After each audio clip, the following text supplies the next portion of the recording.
Good evening, everybody. Welcome to another edition of Inside the Pigskin. My name is Scott Morganroth, Motor City Badmouth. Glad to have everybody with us. We have Marvin, we have Candy, we have Mel, we have Tom, we have Steve, and maybe Ben. Right now, Ben is playing the role of, what's his name, the magician. Help me out, David Copperfield. Sometimes he's in, sometimes he's out, and we'll see when he appears. All right, David, you got a little bit of fun today. Let's get to the agenda. Very busy one today, and one that Stephen Wright show is definitely going to be engaging, whether he likes it or not. And I can only imagine the animation that's going to come out of him. We'll talk about his favorite running back. Saquon Barkley missed every regular season bonus a year after he hit every contract incentive in the first season of a 3-year, $37 million deal. Barkley ended up reaching none of those in the regular season, and he wasn't able to hit them this postseason either, as the Eagles lost to the 49ers 23-19. Regardless of how he plays, though, obviously there was $250,000 out the door since the Eagles did not win the NFC title, and another $250 that he also lost. But let's talk about the totality of the whole thing, Steven. If there's ever a guy who's an ultimate team player, it's Saquon Barkley. He really is one heck of a player to have on that team. Yeah, I mean, he only missed the one of the regular season incentives because he didn't play the last game. I think he only needed like 60. I think he only needed like 67 yards to get one of the regular season incentives. So I mean, but he doesn't care about that nonsense. You know, anyone who's watched, you know, any of the mic'd up moments over the last 2 years, he that stuff's irrelevant to him. He's the team player, the leader. I think we were talking about it earlier in the year when Jordan Mailata was basically sitting there saying he's the guy holding the umbrella when everything's raining around you. So.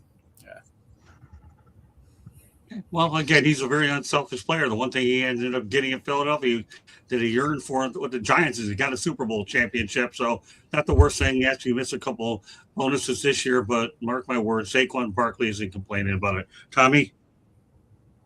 Oh, he had a 1,100-yard season, 1,140 yards, 106 yards in the playoff game on a team that had trouble passing the ball. That's a pretty strong season. I think he just only added to his legacy, especially on a team where it seems like it was a bit dysfunctional with A.J. Brown always crying about not getting the ball and then dropping balls in a crucial playoff game.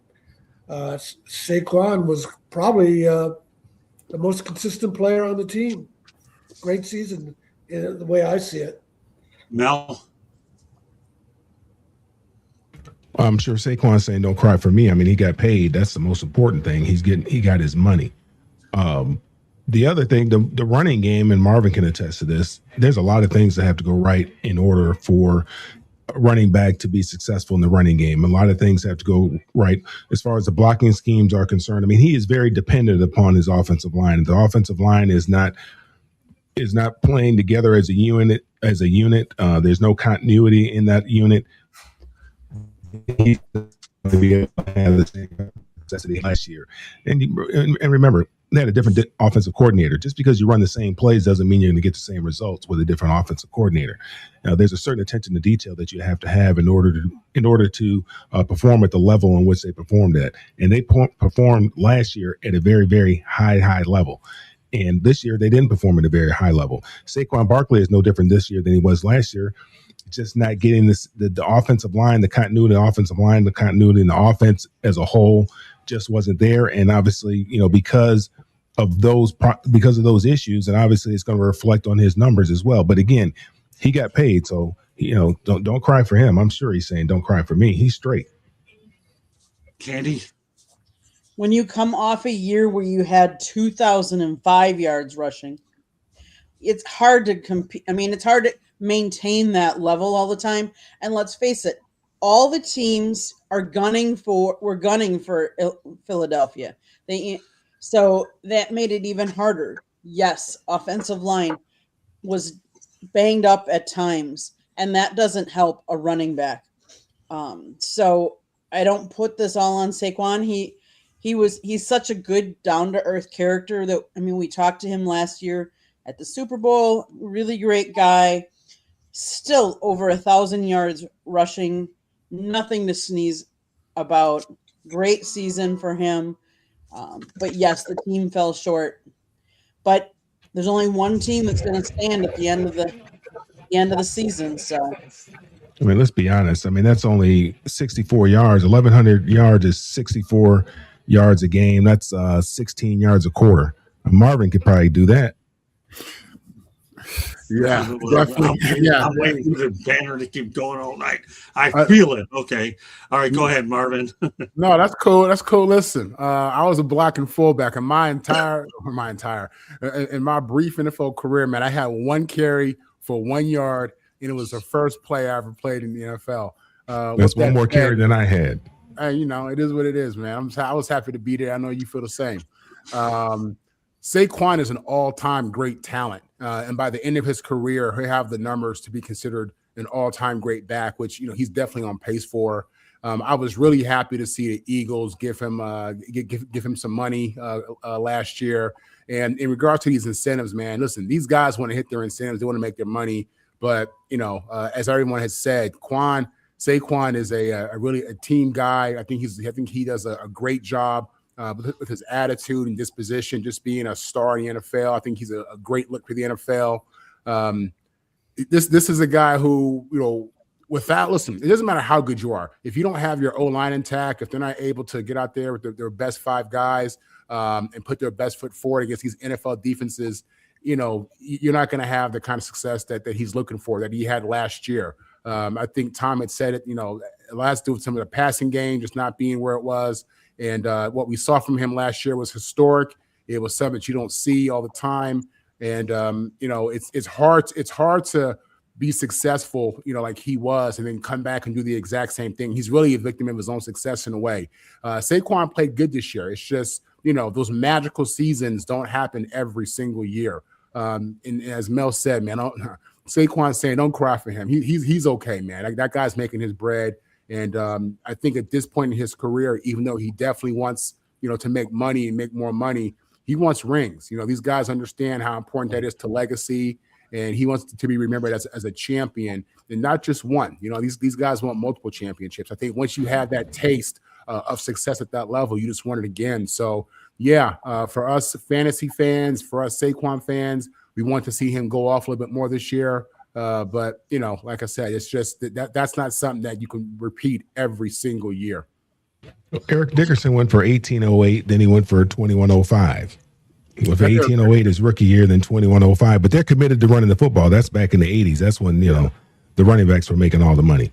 That's when you had a thing called absolutely. Yeah, that's when you had a thing called the I formation. You had John Robinson out there for the LA Rams, you know, coaching up and running that gap. Yeah, exactly. Different time, man. A different time. But Quan's putting up numbers, man. At the end of the day, as I said, he'll be in there in the top 10, top 12 rushing touchdowns and all that stuff. Yeah, he had 65 fewer carries this year. Still caught 37 balls for another 273 yards. You know, 1,000-yard season isn't the same as when Jim Brown played, but it's still significant because the ball is thrown so much more. Great point, Tommy. All right, Ben, we'll give you the last word on Saquon Barkley. Obviously, didn't hit his financial bonuses, but he probably doesn't care anyways. Fact of the matter is he's more concerned that they didn't win a Super Bowl. Some thoughts, and then we're going to go to another Philadelphia topic. Go ahead, Ben. You have the last word on it. I mean, what Saquon didn't hit it. You said Saquon didn't hit his incentives. He's just worried more about winning the Super Bowl. That's what it seems like, right, Steven? Yeah, he's the ultimate team guy. I mean, the thing about Saquon Barkley, a guy that coming off a 2,000-yard season, you knew he wasn't going to have a season this year, but he's the direct opposite of A.J. Brown. Like, he goes, look, man, I'm not playing well. I just want to be, you know, a team player, and I want to contribute. It just didn't happen that way. I feel bad for Saquon Barkley because he really tried to win in 2025 how they did in 2024. That's not going to work. And if they're going to catch up to you, he did the best he could. But I think that the Eagles think that Saquon Barkley is more of a – I think they thought that he was more of a Christian McCaffrey, and he's not. Now, he's talented, super talented. Right. But what they want him to be in the pass game. He's not, and the running game just wasn't efficient. And you see how it hurt the Eagles. So yeah, I'm not surprised that Saquon Barkley cared more about winning. And I know he wanted his numbers, but he got a contract extension at the end of 2024. It just didn't translate to 2025, and the band might be breaking up. I don't think Saquon Barkley is going to be a part of the band breaking up, but I don't see that offense looking the same in 2026 because that much offensive production and that lack of that much offensive firepower and that lack of offensive production. Yeah, but Saquon, man, he's a pro's pro, and I'm happy that I'm happy that he had the year he had 2 years ago. But yeah, Marvin and Mel know this. Look, we ain't trying to help you get no incentives. If we don't have Super Bowl aspirations, but we try to help you get them incentives. If you do right by us, we'll do right by you. You going into the game and you need 7 catches, you're gonna catch 6, and they're gonna put the young guys in, unless you help them out. I'm not surprised. Well, that's it. Well, let's go back to Philadelphia. Obviously, we talk about the offense, and today the offensive coordinator, Kevin Pattillo, was let go by Nick Sirianni. Steve, why don't you give us a little bit of insight on what took place, why the OC is no longer the OC? Well, I'll tell you about 99.9% of the fans, or maybe, well, I'm not even going to say that. 100% of the fans are absolutely they're having a drink tonight in celebration. Because as we have already seen that it's rough, and we've seen the stark difference between last year and this year. Yes, there were some injuries on the offensive line, but the scheme has just been off. AJ Brown was extremely upset about how everything was going. Even the Super Bowl year, there was times where AJ there was things that was rubbing him the wrong way, but it was also because it was a run centric offense. We were barely seeing 30 attempts, as it were, and then Kevin Pattillo just didn't do himself any favors with it in any way, shape, or form. He was talking to Ryan Fitzpatrick, talking about a few weeks ago, talking about how he just gets unfairly judged. But then when you look at, what was it? Former Eagles wide receiver Jason Avant was breaking it down. And it was just basically he was running the same 4 plays over and over again, as far as what the passing schemes were. You can't do that in the NFL. You have Dan Orlovsky breaking it down, and he basically was sitting there saying it was a copy and paste offense. So when you're looking at how it all is being broken down, it was just he was absolutely an inept, underprepared offensive coordinator, and I think that was part of the reasons why you see an AJ Brown being so disjointed as he was compared to last season. I mean, he's a wide receiver; he wants to get his, but as we were talking about, he also had some key drops, and there was plays during the season, not even during the playoffs, where there'd be Jalen throw him go balls, he just stopped. So like there was a lot of miscommunication, and I think it started with the coaching. So when you have the star power that you have on that offense, and then you don't perform. Yeah, you had 2,000-yard receivers. Yeah, you had a 1,000-yard running back. But Jalen Hurts had the most passing touchdowns that he had in his career. Yeah, you had Dallas Goedert. He had set a team record for receiving touchdowns for a tight end. That's all well and good, but if you don't perform in the moment you need to perform, somebody's got to pay for it. And you could sit there and say that he may be the scapegoat. That might be true, but I also think that it also plays a part in you lose your offensive coordinator, you win the Super Bowl, you have very limited options on guys you could bring in. So what happened? And go back and look at this. Every time that Jalen and Nick Sirianni, when they've lost their offensive coordinator and they hired within the following season, it has been a mess.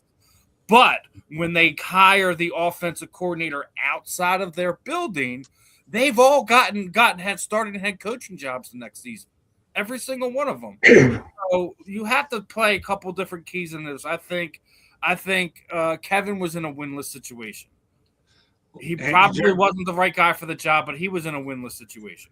Jeremy, to answer your question, yeah, Kellen Moore was the OC last year in Philadelphia, and he obviously went ahead and I agree with him. He was using Matt Nagy's Tecmo Bowl playbook. That's probably spot on there. So, Jeremy lobbying, time for me to talk football on as a guest. Good stuff. All right, great. Thanks for being in here, Jeremy. All right, let's go to our featured topic of the night after everybody else can talk about this. All right, Ben, some thoughts about Kevin Patullo no longer in charge of the offense. Well, I mean, I think Steven just said it. Somebody's going to have to be the fall guy. I mean, the easiest guy is going to be Kevin Patullo, right? That's going to be the easiest fall guy. But here's the thing, right? No one wants to talk about it. Sometimes numbers are deceiving. Yes, the Philadelphia Eagles had 2,000-yard rush. 2,000-yard receiving. They was barely over 1,000. That was like 1,007 yards, 1,008 yards. I would say this. Kellen Moore was going to be hard to replace, just like Ben Johnson was for Detroit. Like, do you see how potent that offense was in 2024? So, like you said, Stephen, unless they're just putting up, yes, people are putting up career numbers. You talk about Dallas Goedert, you talk about Jalen Hurts, but they were accepting things in wins they wouldn't accept in losses. The second half, that second half offense, it was dismal a lot of times, but they're winning games. So nobody's really going to say anything. That's not going to win games in the playoffs. So I think that Patullo, he was out of his element because when you got that much firepower, you still got to be creative. You can't just go, hey, Saquon, go break a tackle. Hey, AJ, go break a tackle. No. Where's the motion? Only two guys ran go routes. That would be Devonta Smith and AJ Brown. And I can tell you the formation when they're going to run them. I can tell you when AJ Brown is going to run an in cut. I can tell you when he's going to run the out. I can tell you can't play predictable offense and expect to win games in the postseason. So I'm not surprised. But here's the thing about the Eagles. You can't do what every other team does because you're one of the upper echelon teams. So I'm not surprised he got let go. Nick Sirianni going to have to make some serious – I don't think Tulo is going to be the only one. I don't think A.J. Brown is going to be back either. I really, really don't. Because the thing about A.J. is something you just said, Steven, you can't talk that much when you don't get the ball. And when you do and you drop it, you know where to be found. I'm not talking to the media. That's not going to work. And I do think the Eagles are going to be a team to deal with moving forward. But you got to make the right decision, not a decision. Bad teams make decisions. That's why that's why you got coaching changes all over the freaking place. Now everybody want Mike Tomlin. Hey, Mike, man, you come down to Atlanta, man, we'll do you right. I'm just saying, it's in the dome. Just think about it. But I just think that Patullo knew that he was probably going to be one and done because when you're on a team that matters, everything you do matters. And everything you don't do matters as well. So it ain't Patullo you got to worry about. Who's going to be the guy? If Mike McDaniel become the offensive coordinator for the Eagles, I'm not watching football next year. I'm not watching it because what he can do with those weapons would be dangerous, people. So we'll see what happens, but I'm not surprised that somebody's going to be the fall guy. $48 million reasons to keep A.J. Brown unless you want $25 million. People don't care about cap hits. If they got Howie Roseman. He is Houdini. If anybody can find a way to flip that money, the Eagles need to hit a home run with the new OC. Yeah, I think they do, but I'm not surprised that Patullo is gone. I would love to say, oh my God, they got rid of the OC. What? I mean, the Falcons got rid of their GM and they freaking head coach. Problem is, it's a year too freaking late. It's a year too late. Terry Fontenot. Anyway, don't get me started. We're talking about good teams, not irrelevant teams. So I'm not surprised that he's gone. Know that now Howie Roseman, the biggest decision he's going to have to make this year is not going to be who you re-sign. It's do you bring in an OC that know how to call plays? Because Saquon Barkley looking mediocre. Only Patullo could do something like that. Crazy. I'm not going to get you started. You do a good job of your own getting yourself started. I'm just saying, man. Don't get me. I mean, we talking about real football teams, man. Every time some people at Atlanta, I'm thinking about why we want to bring that up, or why we got to ruin my day. You know what I'm saying? I root for the Titans, I root for the Falcons, and I played in Florida. I didn't have a good 2025. That's all I'm saying. I didn't have a good 2025. I totally get it. I totally understand. All right, Tommy. It's just sports, sometimes things don't work out, guys don't mesh.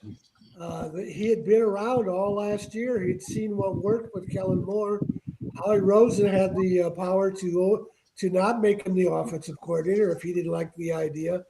You'd think it would have worked. And the mystery on top of that is if the media and if TV analysts can see they're predictable and what's wrong with the offense, why can't the staff as a group figure out what's wrong? But it's just sports. The same thing happened in Detroit. They promoted within. They thought they had continuity, and the new OC couldn't match the creativity of the old OC. That's just sports. It happens all the time. Right. Sometimes you see the assistant coach come on and do a better job than the head coach. You just never know. Okay. Mel. I mean, Stevie Wonder could see that coming. Somebody's going to take the fall, and Jalen Hurts has had a different offensive coordinator every year since he's been in the league, pretty much. I mean, this has got to be their fourth or fifth guy, whether because guys have gone on and got other jobs, or whether it didn't work out one year. They didn't like the way the offense was clicking that year, and they moved on from him. But Jalen Hurts has had a different offensive coordinator just about every year, so it's very difficult to get in the rhythm, and that makes it all that more impressive what Kellen Moore was able to do in the 1 year that he was there with that offense. And so you knew somebody was, and you listen to Jalen's post-game interview or his Monday interview, and he wasn't very complimentary of the guy, so you can see that he wasn't happy. So something had to change. It's obvious something had to change. They couldn't go in the next year with this guy here with the offense the way that it was. Talking heads, all the talking heads, they have all the answers. They say that it's predictable. You listen to the talking heads, you'll be one of the talking heads. So, I mean, Nick had to do what he felt he had to do. I don't think he's a play caller. He let that guy continue to call the plays. And, they ended up parting company at the end of the year. But, yeah, I mean, everybody could see that coming. I mean, that something had to change there. Marvin. Yeah, the thing about it is everybody on the Eagles, all their star players on offense, they got paid. They're on their second contracts. The organization, they paid Jalen, they paid AJ, they paid Smith, they paid Quan. And when you put that kind of money out, I mean, you have expectations, rightfully so, especially coming off a Super Bowl. So, yeah, for the Eagles, the standard is a standard. Steve had mentioned, some of these Jalen and the tight end, had career years in some areas, but really it's about the eye test. What it looks like, and it didn't look good as a whole when you watched it. And then obviously the early exit doesn't help either. It's a situation where as an offensive play caller, you got to be creative, man. These defensive coordinators, these veteran defensive coordinators, these guys are good. And these guys are good, man. So if you out there running, a vanilla offense, and you're not taking advantage of the talent that you have, the defense is going to catch up to you. It's going to show up, and it showed up. And with that, the OC's out. Candy. There's always going to be someone that's going to be the fall guy when you don't reach the pinnacle that you wanted to reach, or when you don't hit what you expected to hit. And yes, this was the fifth different OC in 5 years up in Philly. We've talked about how that matters in some of the development of other quarterbacks, but we haven't talked about it, how it develops other players for Philadelphia and how that can affect them. And, going from Kellen Moore, who obviously did really well with that offense, it's hard. So you knew someone was going to take the fall in Philly. Now we're going to go rapid fire on a couple of topics. I want to make sure we get everything in. Since we're on the offensive coordinator theme, we'll have to stay with one with the Detroit Lions. The Lions announced that they have parted ways with offensive coordinator John Morton after one season. I'll make this a really quick one, Marvin. I'll go around the horn. Would you view Johnny Morton as a scapegoat for what took place here in Detroit, knowing full well that he followed Ben Johnson? It's not even about him being a scapegoat. The reality is you now realize how good Ben Johnson was with that offense and with that quarterback and that team. That's really the bigger story. He's a really good offensive play caller, quarterback developer, just great with the O. You see what he's doing in Chicago. I mean, and it went from them not able to replicate that same offense last year, those numbers. And now you have Dan Campbell, my man, Bubba Gump, taking the play calling sheet, and he's out there calling plays. It don't work like that, man. You can't just pick up the play sheet and think that you an OC. They struggle, man. They struggle without the offensive leadership. They struggled without the strategic approach that Ben Johnson took, and it showed, man. It was really unfortunate because Detroit's offense was on fire last couple of years, and this year it was just, Well, yeah, the reality with Morton, it'll be interesting with all these offensive coordinating positions opening up if you land somewhere as an offensive assistant or not. But he, obviously, Dan Campbell went out there and took over. Candy, some thoughts? What's the scapegoat? That's the main question on this topic. I would say yes. I would say he had hard shoes to fill because Ben Johnson did such a good job there and gelled with everybody. So I think sometimes that also makes it hard for his replacement to come in and have success right off the bat. Mel? No, he wasn't a scapegoat, man. The guy got paid to do a job, and he did a lousy job. I'm not here to call for anybody's job, say someone should get fired or whatnot. He did lose his job because it's a high performance business, and they did not perform to the level, to the expectations, and because of that, he lost his job. No, he wasn't a scapegoat. Tom? I would say he's not a scapegoat. He didn't have a history of play calling, and they promoted him. And Dan Campbell taking over the play calling tells you all you need to know. They should have figured it out. They gambled on him, and it didn't work out. And then it didn't help that the offensive line was just porous with all their injuries they had. Steven? No scapegoat. I mean, if anything, he's the victim of blind loyalty, getting thrusted into that position that just he wasn't fit for. We were just talking about this, so not a scapegoat. You don't perform in this league. That's what do they say? Not for long in the NFL. Well, it's not for long. Ben, your final word on it. Yeah, I don't think it's a scapegoat either. I think sometimes people look at what somebody else did and go, "Oh man, I got a Monse Brown, I got Jahmyr Gibbs and company, man. All I got to do is do this until it don't happen, until it doesn't happen." You have to call plays to win games. You can't just call plays and think my players are just better than the defensive guys, so they're going to be good enough to go out there and get it done. No. And sometimes the players ain't as good as you thought they were. Now, when they had Ben Johnson, because he was creative, yes. You put another guy in there, no. Because they go, hey, man, you got to call a winning play on third down, not a play. So, but I just think when sometimes it's who you replace. So they get rid of players when they don't get it done. So I don't want to hear about OCs. Well, all you got to do is call the play. You just ain't calling good plays. So they're going to say the right things in the media, but I do not think he's a scapegoat. I think he just flat out didn't get it done.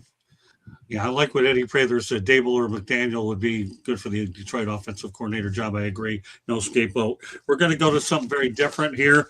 And this is one I like to find these different stories, and I'm going to come up with one now. That Joshua Ergo is now the new coach, the inaugural head coach of Texas A&M Arcana.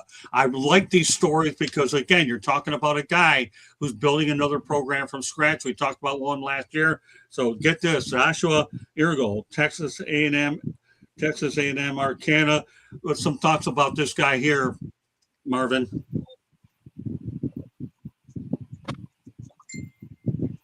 Marvin? You're on mute, Marvin. You're on mute. Okay. I like to see these smaller programs, try to jump in the mix and become relevant. I think the state of Texas has a bunch of talent. I don't know what they're going to do in regards to NIL, but these situations are definitely uphill battles. Like these smaller schools. We'll see. Again, he'll have a pool of talent in the state of Texas as they produce a lot of NFL draft picks and NFL players. So we'll see what he can do with that. Candy.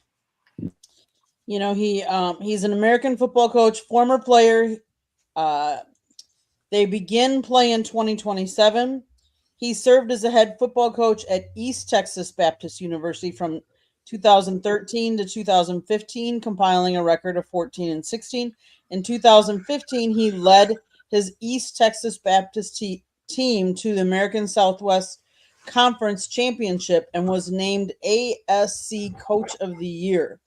So obviously he can coach, and let's see what they can do. Like Marvin said, it depends on NIL and what all he can do as far as, but he's in a good state to recruit. Ben? This is the Kurt Signetti effect. You see what's going on in Indiana. People thinking, man, I'm telling you, you getting the right money in here. Now I'm pretty sure he's gonna be getting put out. Indiana got a bunch of grown men. We talking about average age of 23, but teams are saying, man, why don't people know about us? Because we ain't a football team. You do the football team got to be good? Nope, the football team has to play on Saturday. And let's see what type of momentum we can build. To be a program starter, that says a lot. I mean, my nephew goes to Kennesaw State. Kennesaw State has been around since 2015. They are already in Conference USA in the second year, and they won it. So these Conference USAs and different conferences, you got a shot to be able to be in these conferences really, really quickly, depending on how well you play. So, yeah, and in the great state of Texas, you're going to have plenty of guys because guess what? There are going to be some guys in the portal who thought they were going to get money who going to realize, hey, man, do you want to come over here and play or do you want to sit in the portal? It ain't Texas. Yeah, I go to Texas A&M, Texarkana, but football is football. So I do think that because of what football means to these schools and what it means as far as revenue and exposure, I love when people try to throw their hat in the ring and say, let's try to see if we can make this thing jump because ain't but one team going to win it, right? And guess what? It ain't going to be Texas A&M. They're not going to win the Natty. So might as well go to Texas A&M, Texarkana. And guess what? Texas A&M, Texarkana, Texas A&M football trophy case, it looks the same. It looks the same. So I get which one you want to go to, but football is football. And maybe that's just me jumping at these Texas A&M fans. Yeah, gig them that. Yeah, baby, all that trash they was talking, what they saying now? Sitting on the couch. So Texas A&M, Texarkana, I will root for y'all, and I hope Texas A&M put them on the schedule, and I hope they beat them.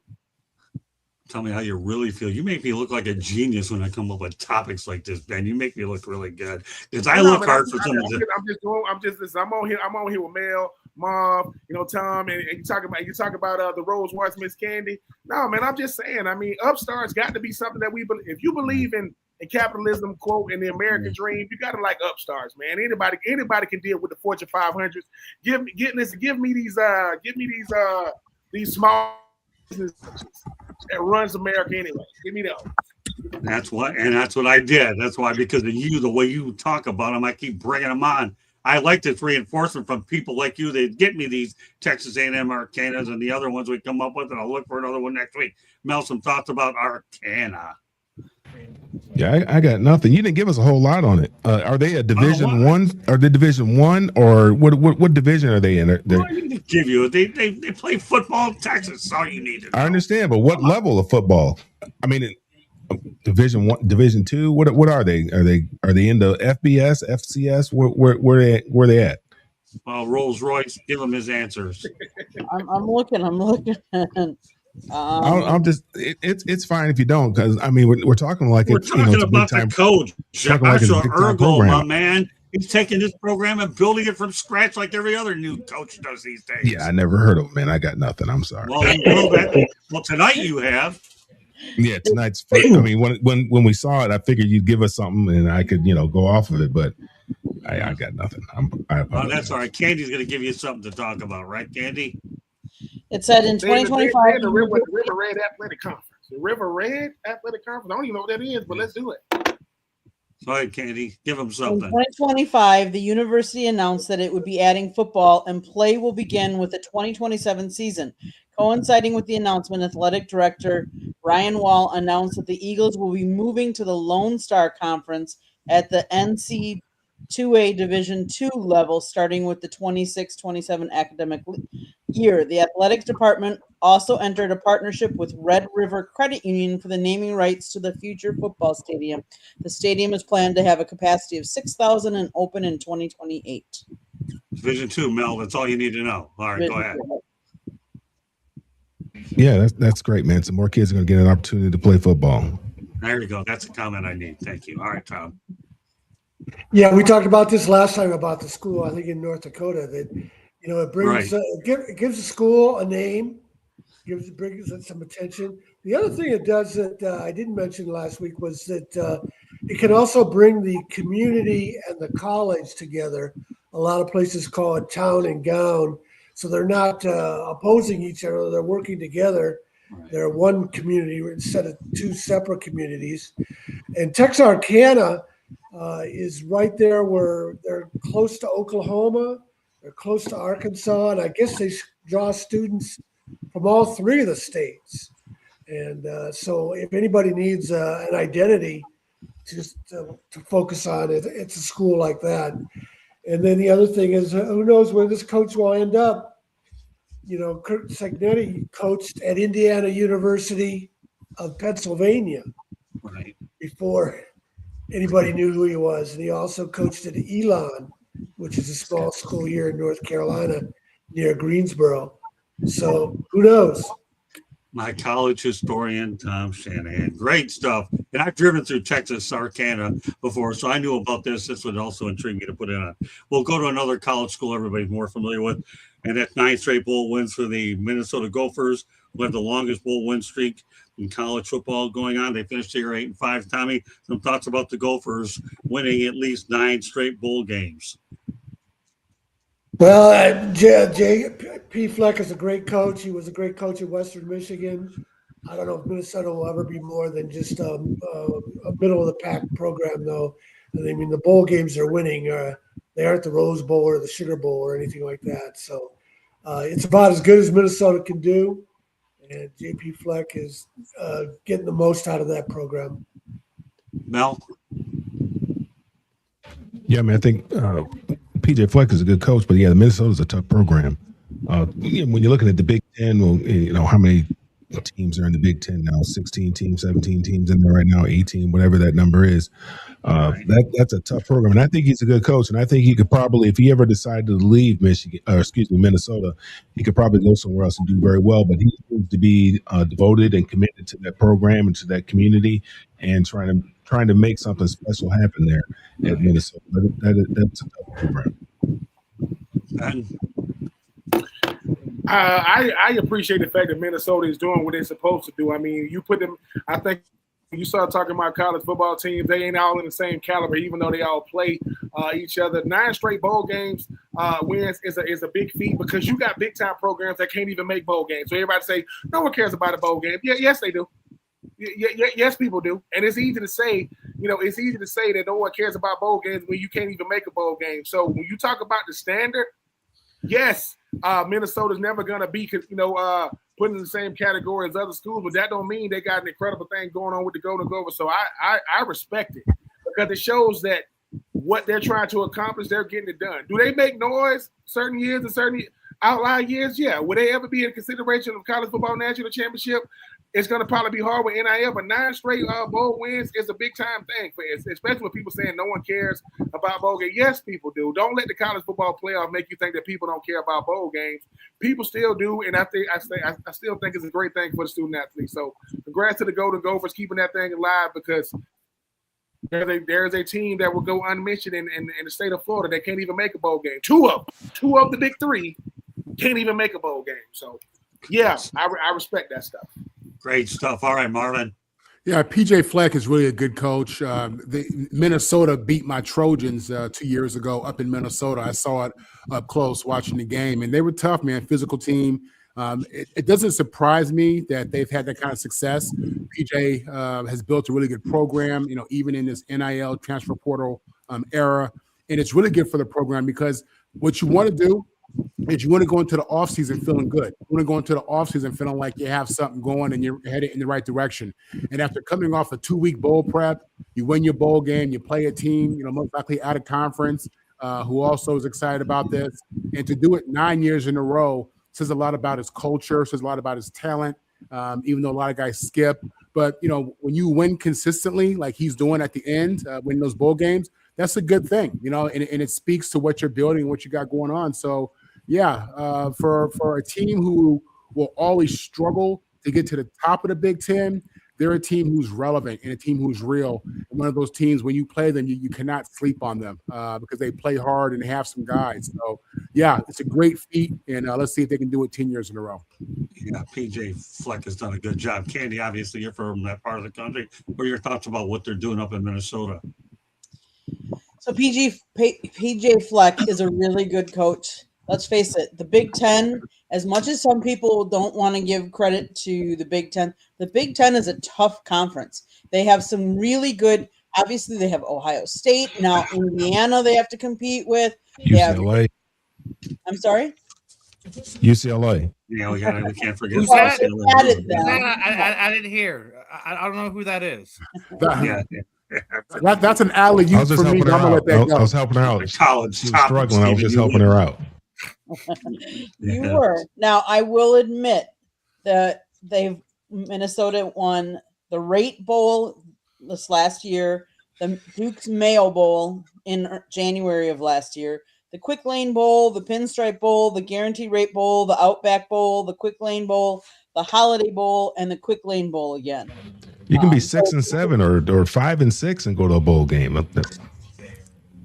Give me a break. Your team only won 3 games this year. Hey, Scott. Say it again, Scott. Say it again, Scott. Tell him again. I know it's your show, Scott, but really? Seriously, really? Come on, Mel. I know it's your show, Scott, but I know it is too. Wait a minute. I touch you more slack than anybody. But give me a break. Give the Gophers a little love. I'm not telling you to talk about the Trojans. Talk about the Gophers. Go, Gopher. we'll put their record up there. All the years they've been playing football, I'll put UCLA's record up against theirs any day. Of course you would. What do you expect you to do? I mean, they play in the Rose Bowl. How many Heisman Trophy winners do they have over there in Minnesota? More than you. Don't worry about it. We're not talking about it. We're talking about I a guarantee they 9-game. don't have more than UCLA. Wait a minute, Mel. We're talking about a 9-game bowl streak. All right, so maybe they're not the cream of the crop. They might be part of the cream of the crap a little bit. We don't even care. They still won 9.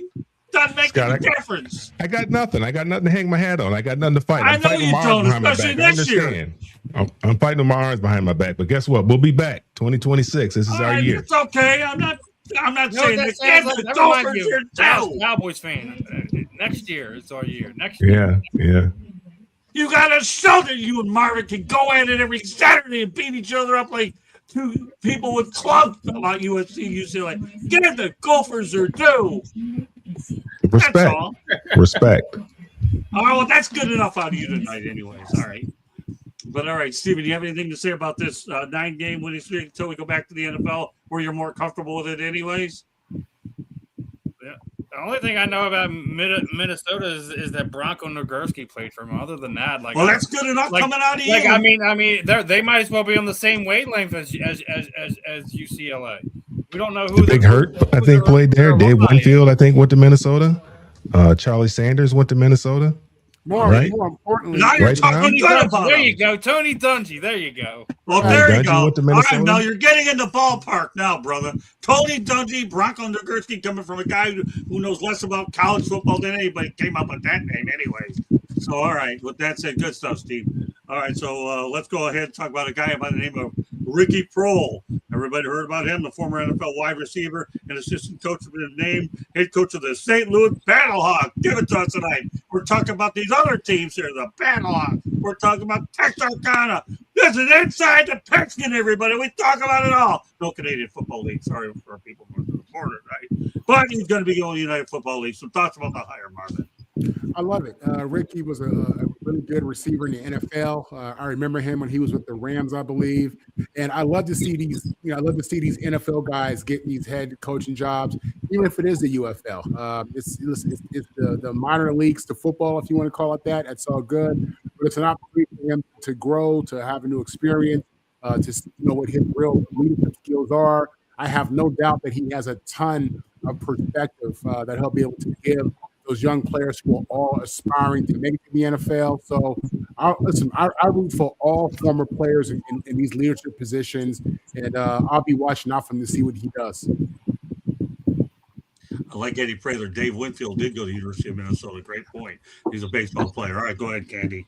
We're talking football. Inside. Wow, that's all right. Dave Winfield's a big name. He's good for hashtagging, Sicta, man. I can use the help a little bit I once think I in a said while. that. He just copied off me. I Dave said that. Winfield. I'm talking about Steve. Dave Winfield. Yeah, we're Yeah, talking he football. probably just went to I Google need to the find tag, dude. Dave Winfield was drafted in all three sports. Football, Yeah, he was pretty good. basketball, and baseball. He didn't play football in college, but he was drafted.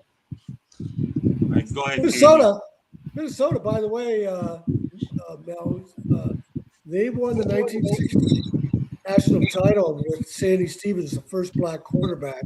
The next year, they played UCLA in the Rose Bowl when UCLA's 8 black players threatened to boycott because Bear Bryant was working a backroom deal to sneak into the Rose Bowl in place of the Big Ten. And Jim Murray blew that up on him because he wrote about the UCLA black players. And Sandy Stevens came out and played in his second straight Rose Bowl. Did they win? Yeah, they beat UCLA. The previous year, they had lost to Washington. But back in those days, I thought the story had a happy ending. your happy ending is UCLA back down the Rose Bowl in Alabama. Bear Bryant, Bear Bryant's supposed to be this grandfatherly guy. Thanks for that, Not in Tom. that case. Appreciate No, you that. can't always have a happy ending. All right, who did I leave off on this one? Go ahead, Candy.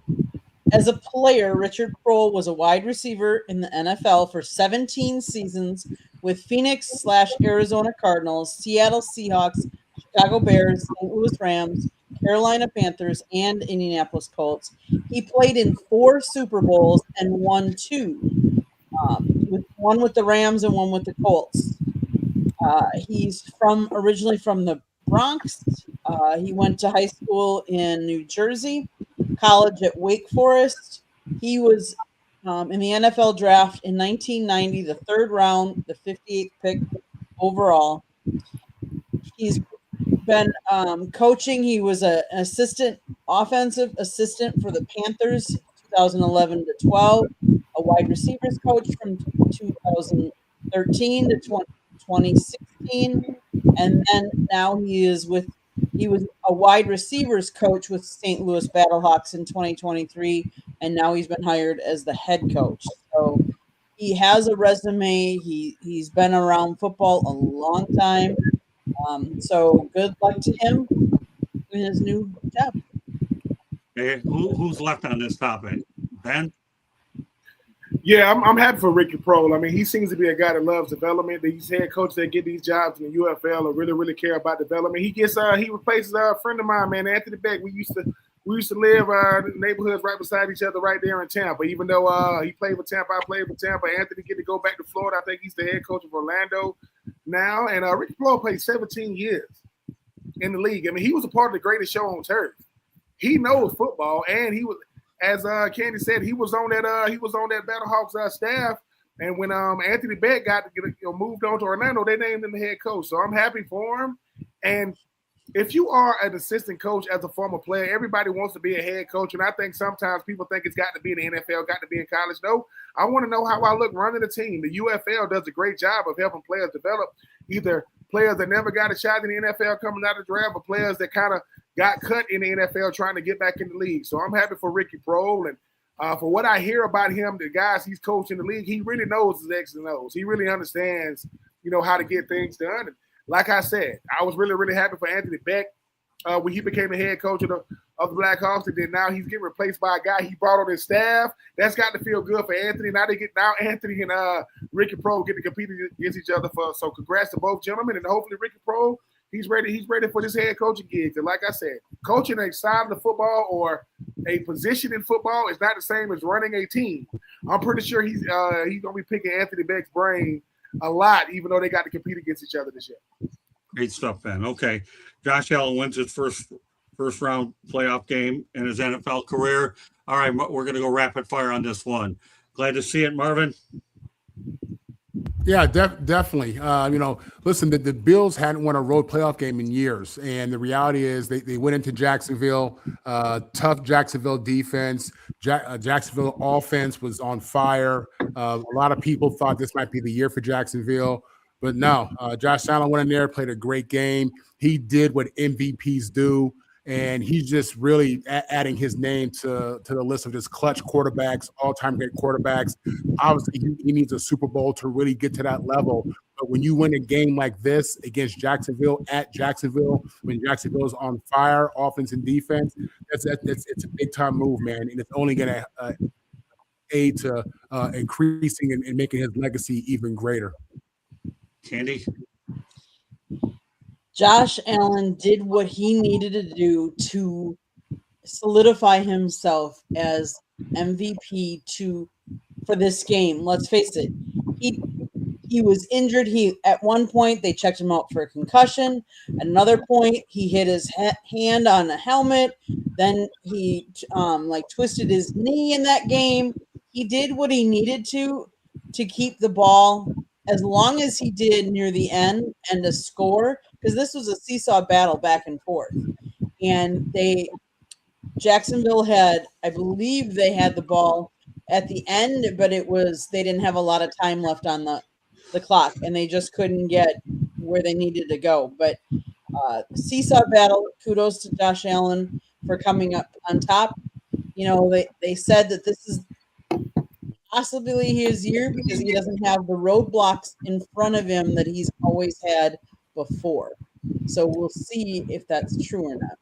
Okay, Katie, go to the chat room, put some of those comments up, and we can all comment on them as we talk to this topic. Some thoughts, Mel, on this rapid fire about Allen finally getting that road win. Well, I mean, this is the year. If he's going to do it, if he's going to go all the way, this is the year. There's no Patrick Mahomes. There's no Lamar Jackson. There's no Joe Burrow. So this is the year for him to do it. I mean, he can't get bounced out by a young Trevor Lawrence. He can't get bounced out by the kid at New England. I can't think of his name right now. Drake May. I mean, this is the year for him to go all the way. So, and they don't have as many weapons in the passing game as they've had in the past. But I mean, they can run the football pretty well, and defensively, they're not as good as they used to be. So, I mean, he's going to have to be superhuman in order to make it happen. But it's great for him. It's great for him. But obviously, they still have a lot more football to play, and we'll see how it plays out. Okay, Tommy. Yeah, I think too much is made of them losing playoff games, and this was our first playoff win. Makes it sound like they never won a playoff game. Won a lot of playoff games, but then they were running into the future Super Bowl champions, Patrick Mahomes, and sometimes it took a dramatic comeback for Kansas City to get by Buffalo. So I think too much is made of that, and they aren't as good as they were in past years, mostly on defense.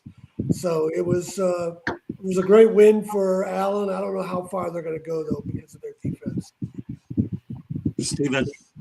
I think the big thing is that Buffalo as a team prior to last weekend's playoff game hadn't won on the road 1992-93. That's kind of the big thing. Yes, the Allen teams had won playoff games. They were at home though, and as Tom and some of the other panel members have talked about, there's no Josh Allen, there's no Lamar Jackson, there's no Joe Burrow, but you still got that Denver defense and Bo Nix. They're going to have to get through. They're going to have to go to Denver to win. They're going to more than likely have to play on as the road dog from here on out if they continue to win over the next few weeks. So I think it's a big deal getting that first road win at under your belt too. Doing it with, as we're talking about, with not as many weapons. I think people are underestimating what Brandon Cooks has actually meant to Josh Allen since that late season pickup. So it's one of those things where this has to be his year with everything that's played out. We just watched my Eagles get washed out. I know a lot of people, they want to see the Rams go back or Seattle get another crack at it, or dare I even say the Bears that have a chance. I want to see the 49ers in Levi Stadium against Josh Allen and the Buffalo Bills in the Super Bowl. That's what I want to see moving forward. They still have to get through Denver, and I think that'll probably be their toughest test. We'll see what happens after this week and how everything shakes out, but it's in Josh Allen's hands. He's been their de facto Superman over the last few years. regardless of how good or bad the defense is right now, the way he's playing, it has to fall on him. This has to be the year he does it. I'd love to see the Bills do it and finally get over that hump. Well, I'm glad you brought up Brandon Cooks. Great stuff, Stephen. All right, Ben. Yeah, I think the thing about a guy like Josh Allen is, you got a shot as long as he's on the field. I mean, he took a pounding. Like, he got beat up, but he knows, look, I have to go out there and be everything for this team. I know that defense led by Greg Rousseau and those guys was able to go out there and put pressure on Trevor Lawrence. It was 4th and 1, and they was literally trying to let them get in the end zone because they thought that the Jacksonville Jaguars offense was going to go down the field. That is not winning football. 4th and 1, I was supposed to go like 10 yards or however long and win, and then they thought he got in the end zone. But Josh Allen is the all-time leading. He has the most rushing touchdowns in NFL history, and he still got 7-8 years left. He's going to have over 100 rushing touchdowns. That's not including the postseason. So if you are Jacksonville, you say, hey, man, what is the consolation prize for making it to the playoffs? Josh Allen, you won and done. And if you are Josh Allen, you got to find a way to get it because you know that Patrick Mahomes, as we mentioned, isn't there. Lamar Jackson isn't there. Joe Burrow isn't there.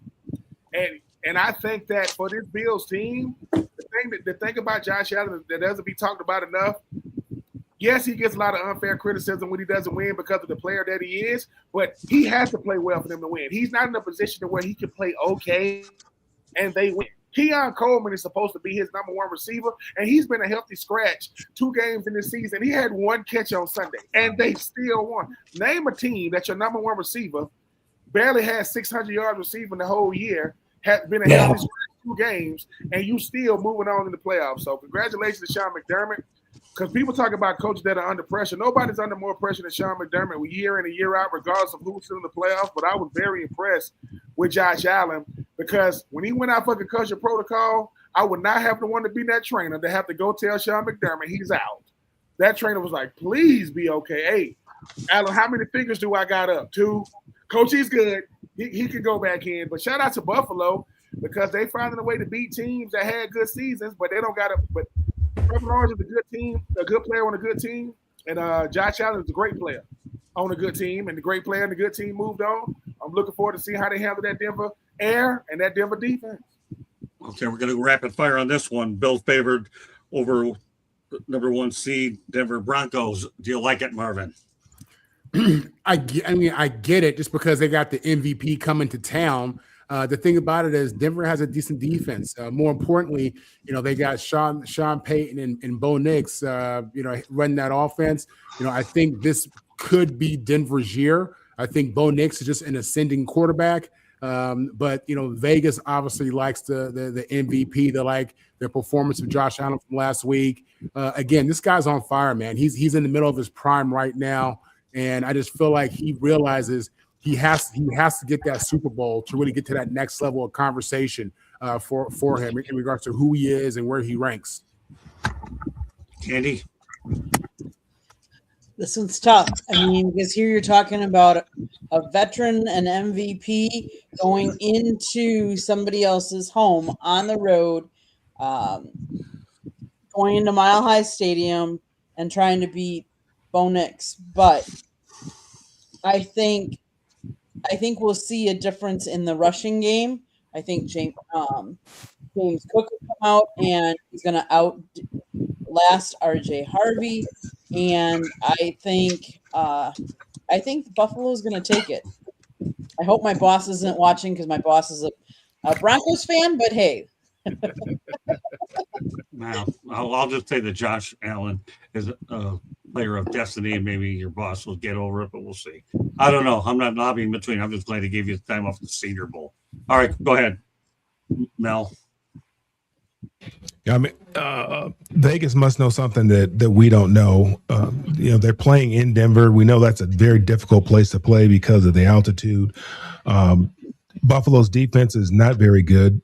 We know that Denver's defense is very good. Bo Nix has been playing at a very high level, has not been turning over the football. And Josh can sometimes, when he tries to take over games, he can be a little careless with the ball.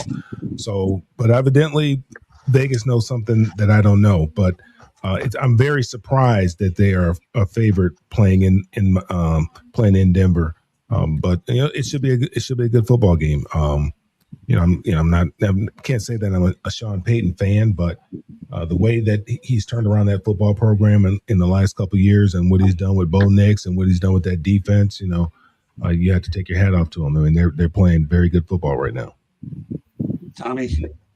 Yeah, that's why I don't bet on games. I had to read that twice.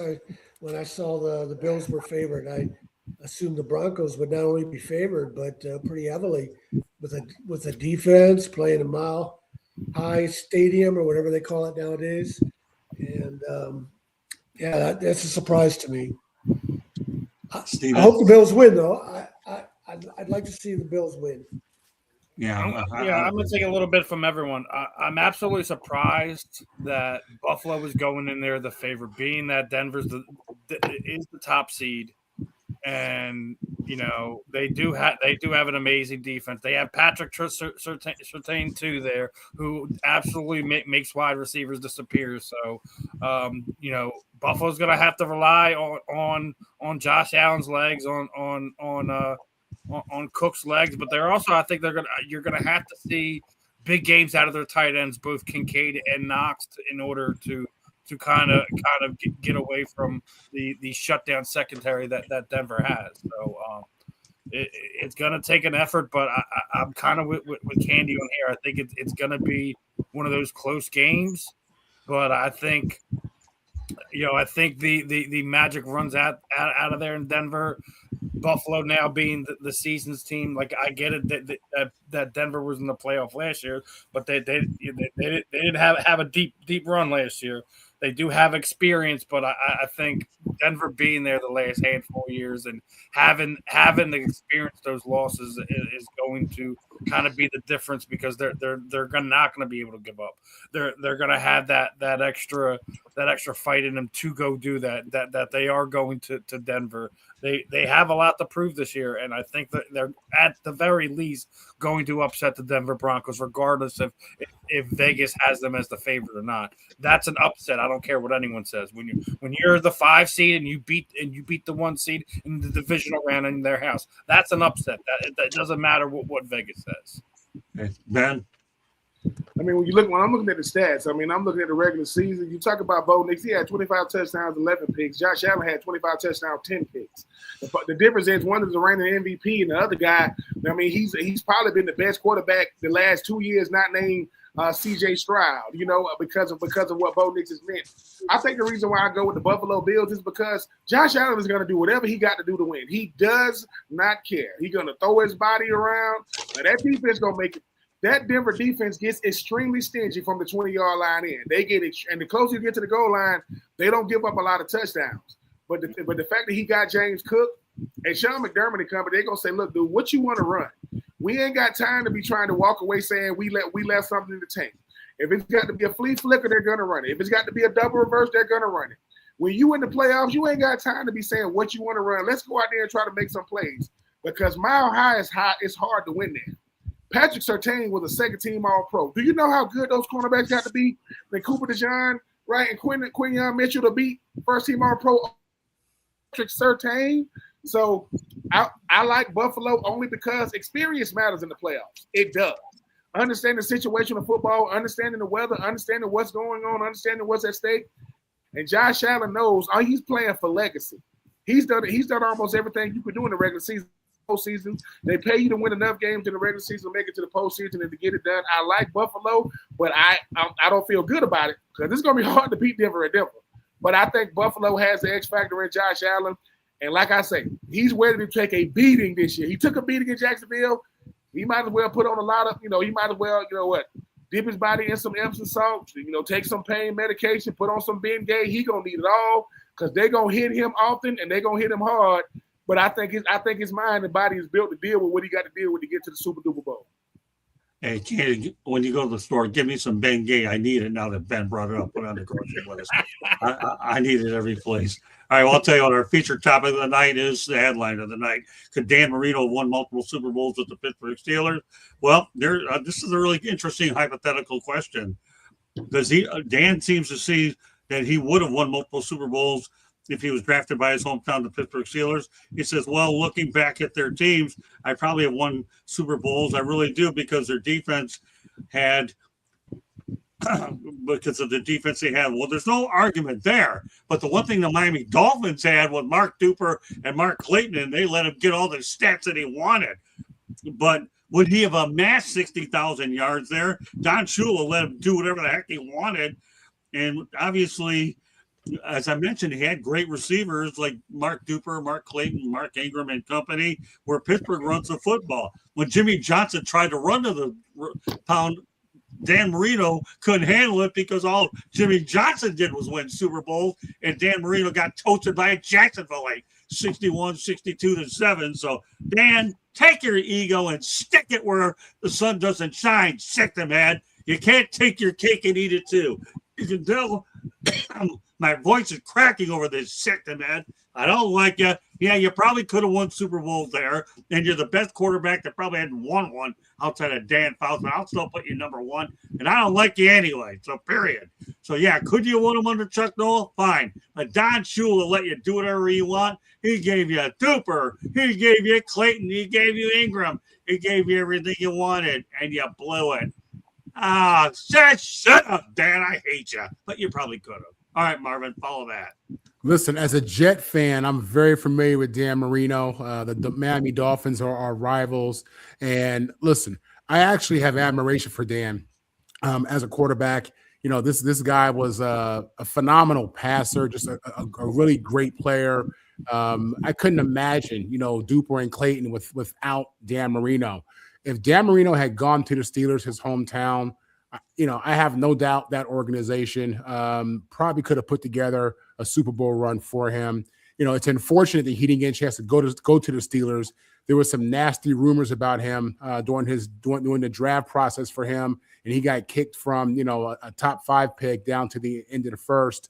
But yeah, I understand what he's saying. I think that the combination of his talent and what the Steelers had going on could have been real. The Dolphins, when he was with the Dolphins, they went to the Super Bowl.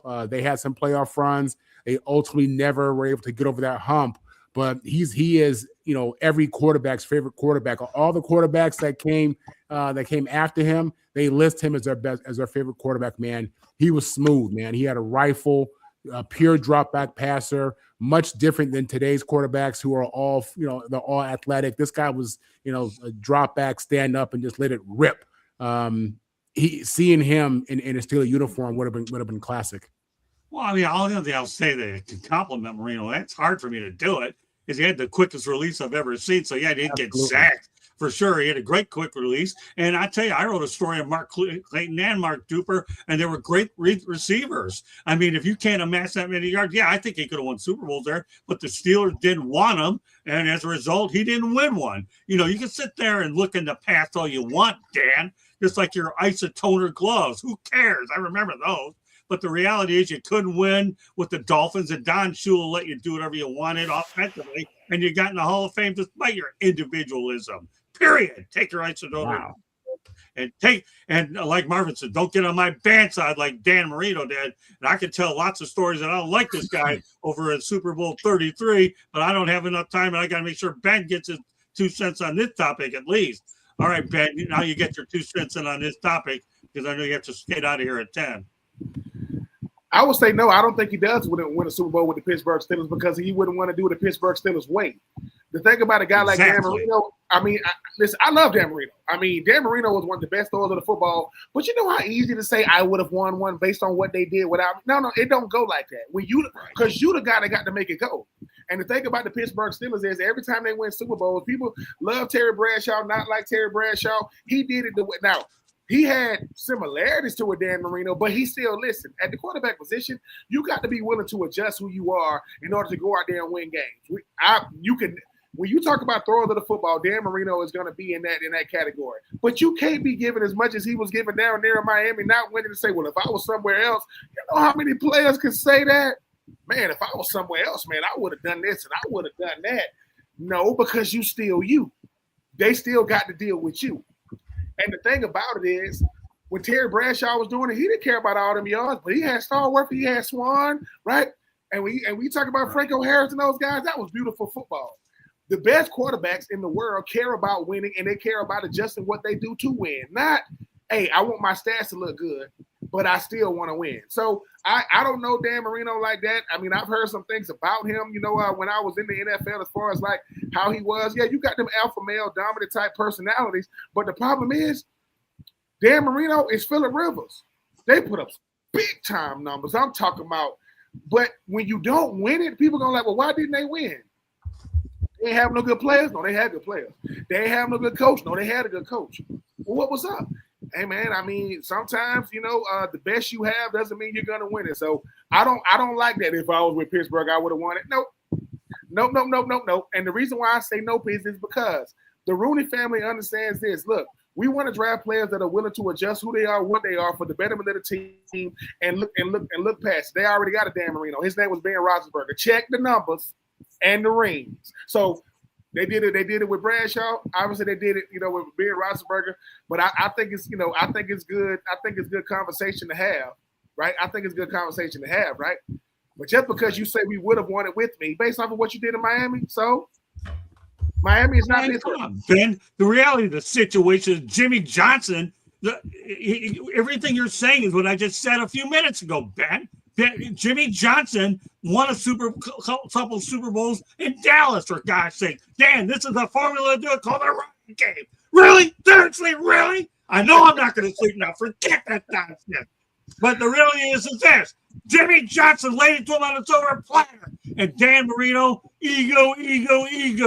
And I told her to it. Ben, you're the Rolls Royce of that damn comment because that needed great called run to the GFDA. Great minds think alike.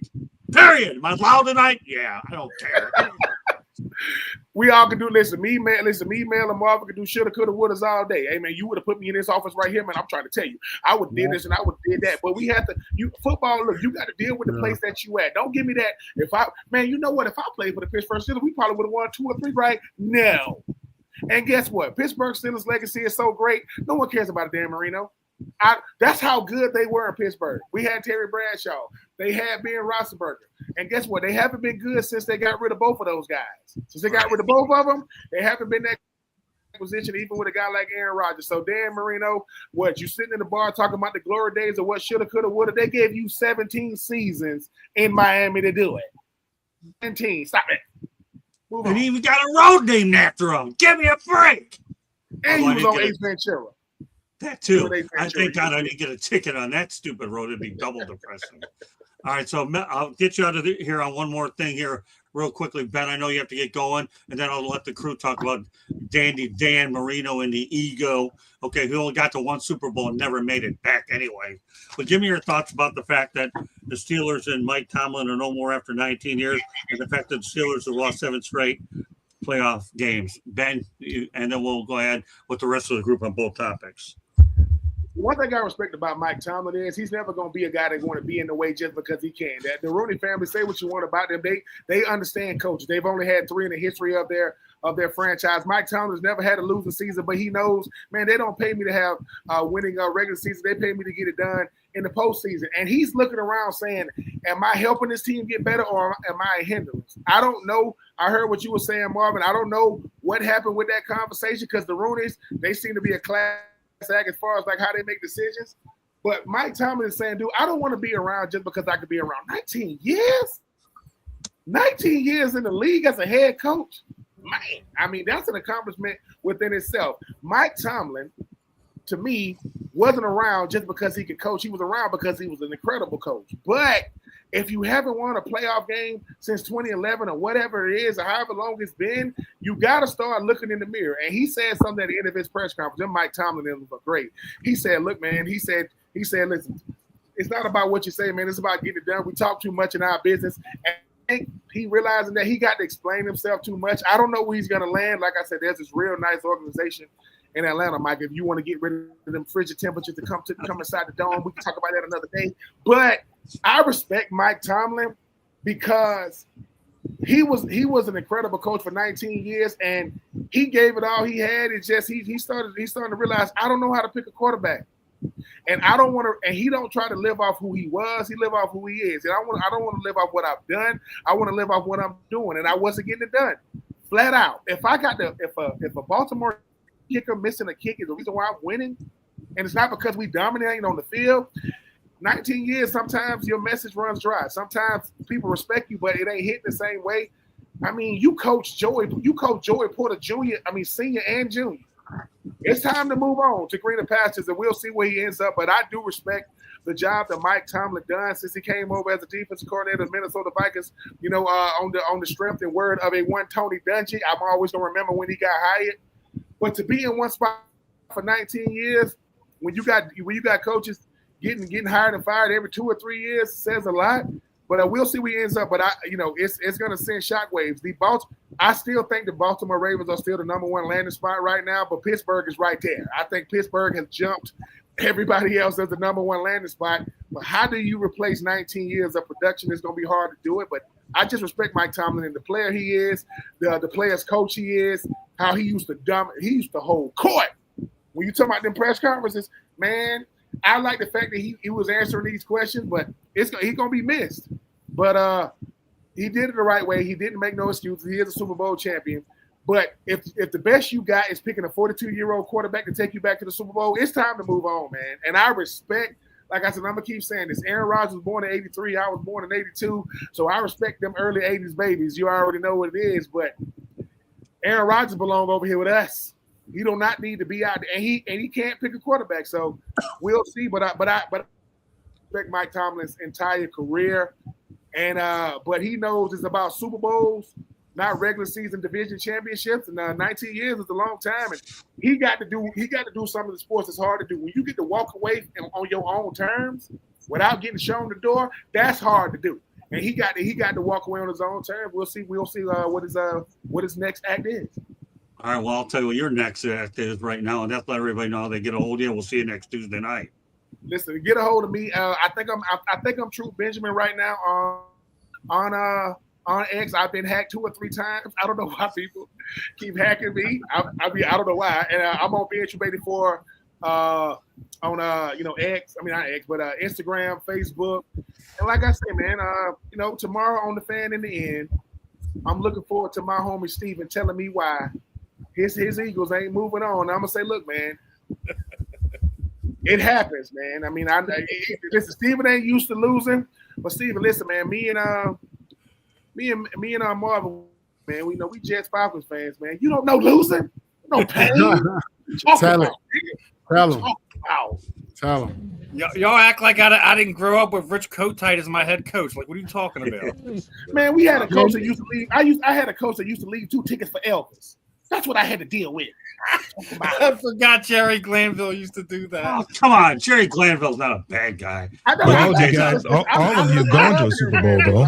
Our sideline used to have Evander Holyfield on it, MC Hammer on it, Whitney Houston on it. We wasn't winning no games, but that sideline was lit. It reminds me to tell you a great story about Jerry Glanville next week, okay, Ben? I'll tell you what, Ben, when you get off the line here, you send me a text when you get done. Out next week in the topics, give me your best Jerry Glanville story. You put it in a text message, I'm going to mention that next week on the show. Fair enough, Ben, if you can remember. Yes, sir. Tom, Steve, Mel, Marv, Miss Candy, it is truly humbling to share these airways with you guys, man. I'm here as long as they allow it. And Mel and Marv, y'all are the greatest thing to happen to each other. When Mel come over and say, what's up with you, Marv? I love it. I am here for it every single day. But if you think you're going to pair me with a Georgia Bulldog, that's not going to happen. We're not going to do right. Oh, no. But your homework assignment is send me that text message when you get done so I can tell you that story. It's a great story, man. I'm going to send it from Elvis. The teacher's going to break the ruler out. You what? Huh? I'm going to send it as Elvis Presley. Oh, you got me. Just send me that text. Would you have a great night? And we'll see you next Tuesday. Thanks, man. All right, take it easy, Ben. Send me that text. All right. Ben.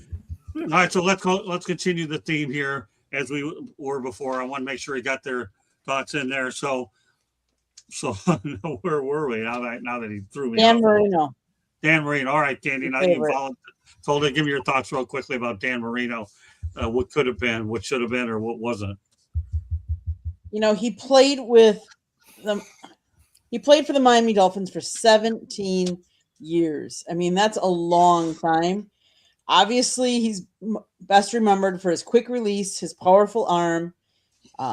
He became the consistent postseason contenders, leading them to the playoffs 10 times and 1 Super Bowl appearance, although the title victory ultimately eluded him during his career. He's considered to be one of the greatest players to never win a Super Bowl and had the most career victories of quarterbacks not to win a title at 155.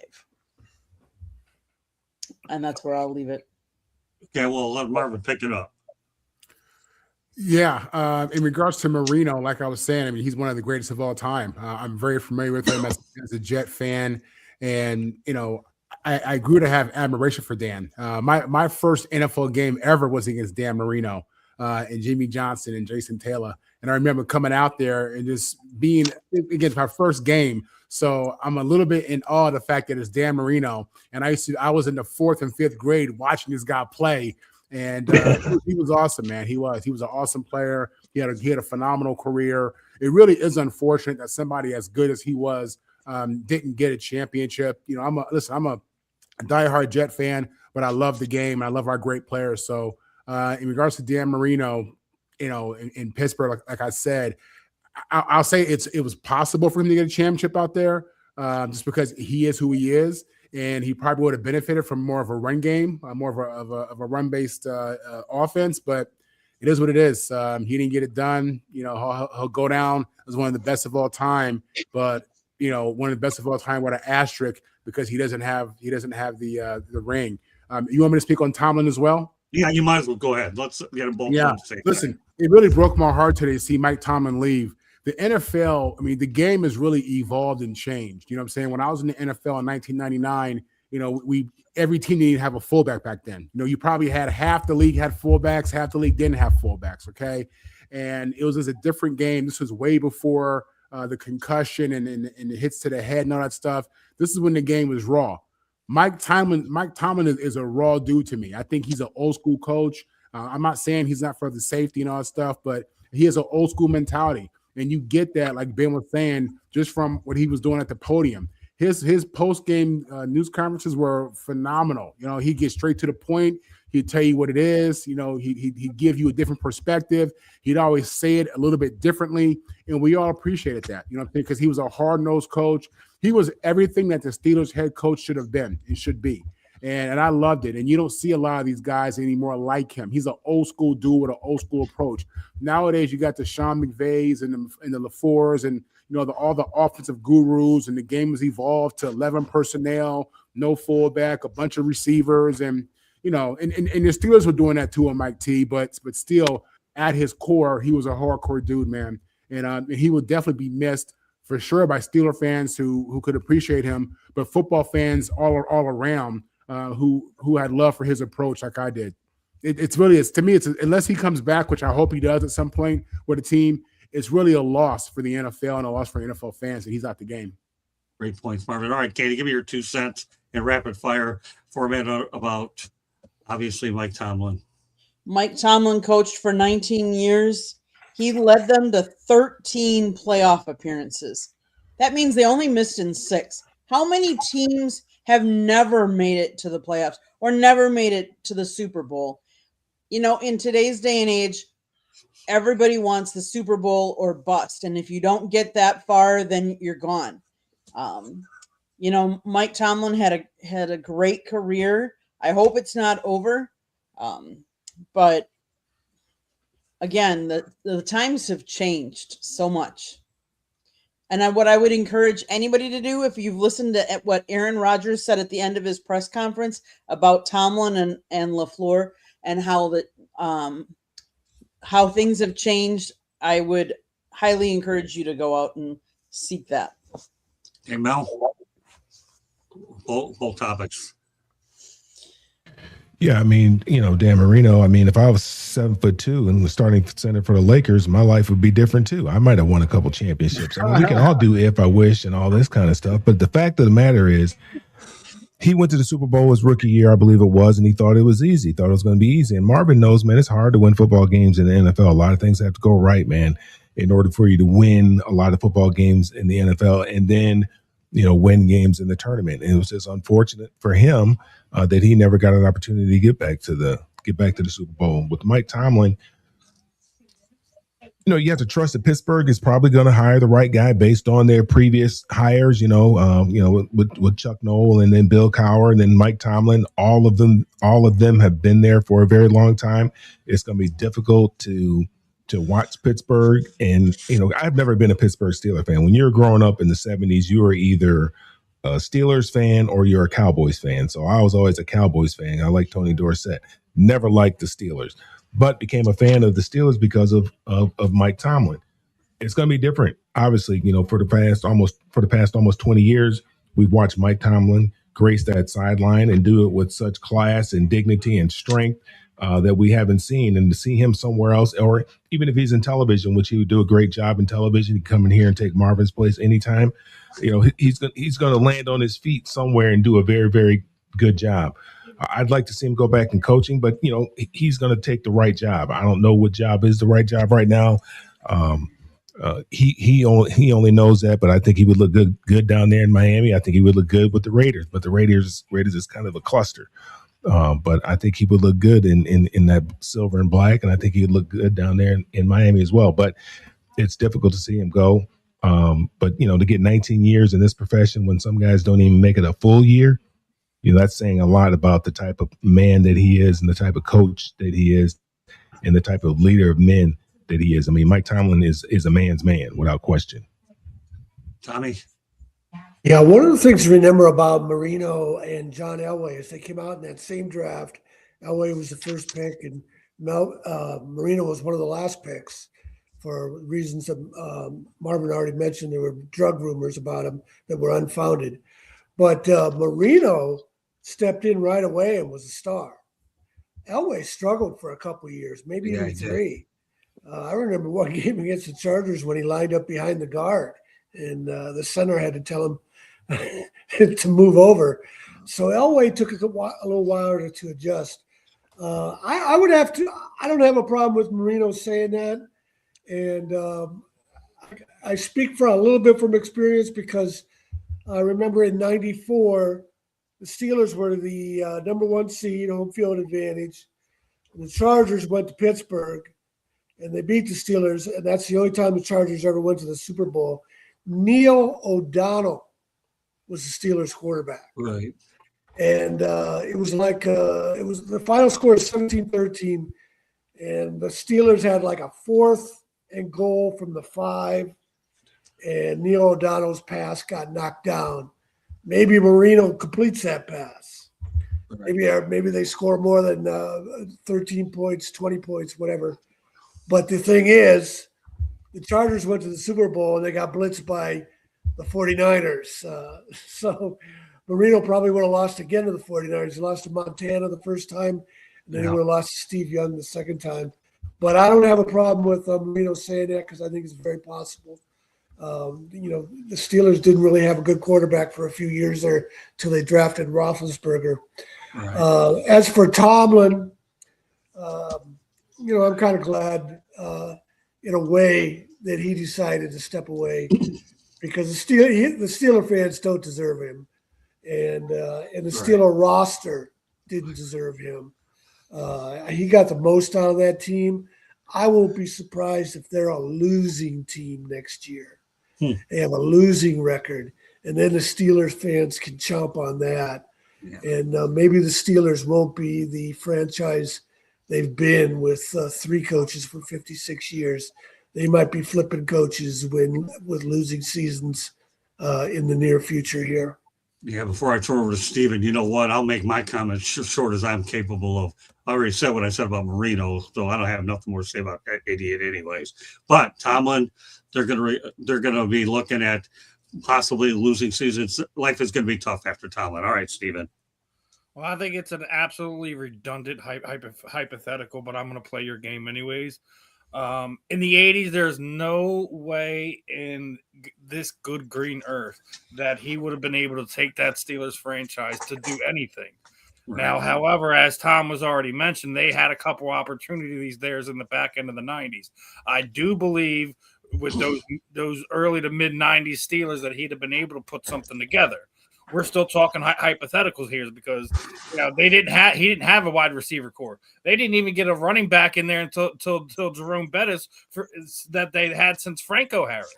Right. The defense wasn't what it was. You had Asian guys. I think the only guy that is worth mentioning was Rod Woodson at the time. So like it was almost till the '90s. So he would have had a similar run to what John Elway did, where he had some playoff appearances without the Super Bowl appearance, and then finally gets over the hump towards the back end of the career. That's the only way that would have ever happened. But it's a ridiculous hypothetical in my opinion, but I get where Dan's coming from because it's his hometown. It's where if you would take everything aside, I guarantee you he would tell you right now he would trade a lot of those stats for potential Super Bowl wins in his backyard in Pittsburgh. Okay. But now we go on to Mike Tomlin, and it's going to be hard to replace what the Pittsburgh Steelers organization has done, going from Noel to Cowher to Tomlin. Right. You have three coaches that I think they're all three of them are above 150 career wins. That's nothing to sneeze at. It's not. And I agree with Tom here. They're in trouble. I mean, Tomlin may have had lost his last 7 playoff games, but I also think that they have not given him the necessary tools and going out and I mean, granted they went out and got DK Metcalf last year. I think it was the most ridiculous trade that didn't get ever made because I think they let Pickens go, who you think maybe was a culture thing or whatever. He looked pretty good in Dallas this year. DK Metcalf, he doesn't even look like the player he was in the first 2 seasons. Now we all know he had other things going on towards the end of the season, with all that happened. But I agree with Tom. I think they're going to be a bottom dweller, and we're going to see if they do not make the right hire, they probably will go through multiple coaches over the next 5 years. Mike Tomlin will not coach next year because the way he left. Pittsburgh still owns his right. So technically, if somebody wants them, they're going to have to offer them up picks or something to that effect to trade for Tomlin. I do think he's going to be an analyst for 1 year. Right. And then in the next year's coaching cycle, that's where we'll see Tomlin come back. So you don't know what's going to happen. You have to see what plays out, who are going to be the prominent locations next season. But who knows? Who knows, Marvin? Maybe he'll be a Jet after your former player coach there is has another subpar season. You maybe you just get the quarterback, but nothing else is working right. They send Aaron Glenn packing, and then Mike Tomlin comes in and shows the organization and the front office what real culture looks like. I hope, Steve, from your mouth to God's ears, brother. I mean that. I'm serious. We need that so bad. I think that's probably the logical thing that'll happen. If you look because they're not going to fire him. If they were going to fire Glenn, they would have already fired him, right? Yeah. So you're probably gonna hang on to him. I guarantee you, he's gonna have a 2-year run. He will be fired this time next season, and I wouldn't be surprised if Mike Tomlin is at the top of that list to potentially fill the New York Jets coaching vacancy. It's just how I feel about it, just because I know you guys got some picks coming back to you from trades and whatnot. You do. So you're gonna have to get it right. Like I said, listen, that's what we need. Yeah. Well, we'll see if they do. All right. Well, I'll tell you one thing.